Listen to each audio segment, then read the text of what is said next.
Welcome to Pink Caddy Garage. We finally got our strut rod bushing kit in for our 1962 Cadillac.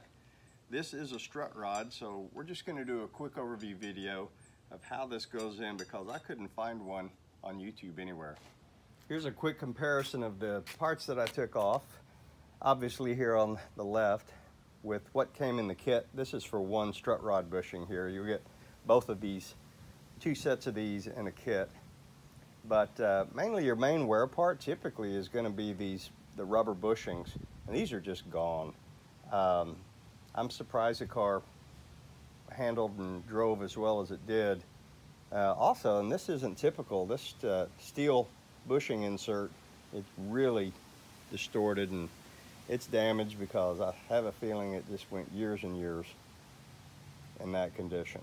So if you have bushings that look like this, that's what you want. We'll take a quick look at how this all goes together. So this goes to your lower control arm, and then it's going to go up through a cross member in the front near the radiator, and we'll take a look at that in a minute. And then it's going to have typically this nut on there. And if you haven't taken your strut rod off yet, it's important to at least leave this nut where it was when you took it off, so you've got a starting point for your adjustment before you get your final alignment done.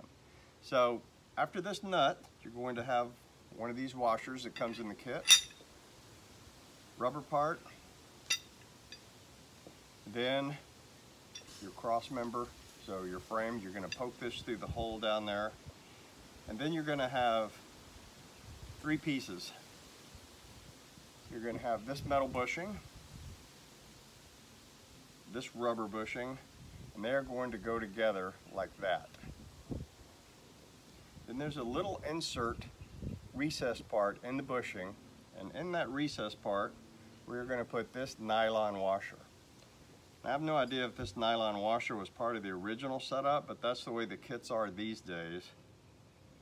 My car didn't have anything like that when I took it apart, but it could have dissolved. So this is going to come across like this, and then these are going to squeeze together,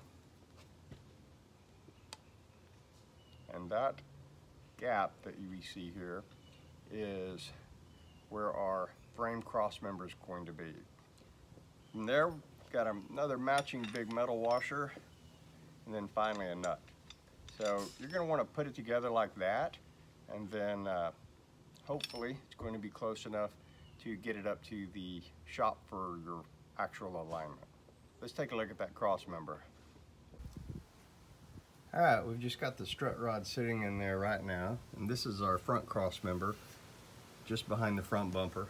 That strut rod's going to go all the way back to our lower control arm.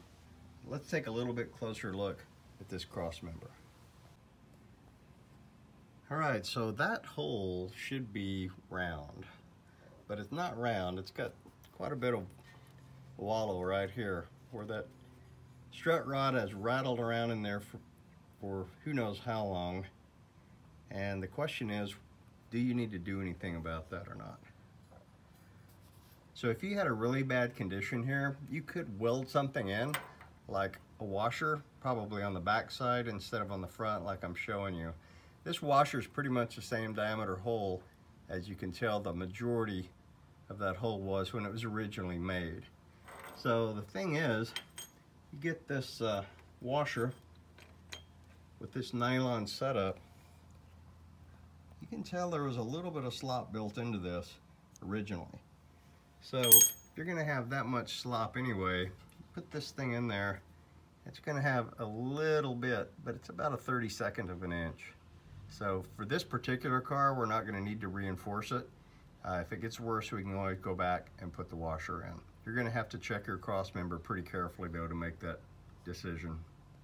Well, we got one side bolted in, so you go ahead and show you how to do the other side right quick. Sorry, there's no way to really do this without me holding the camera, so it's going to be a little shaky, but go ahead and get your grommets put in like we showed in the video before, put together. That's the front. Let's scoot around, and that lighting's terrible. That's a little better. And we get our back on. And I think we're going to be able to ignore what I said about leaving this nut on.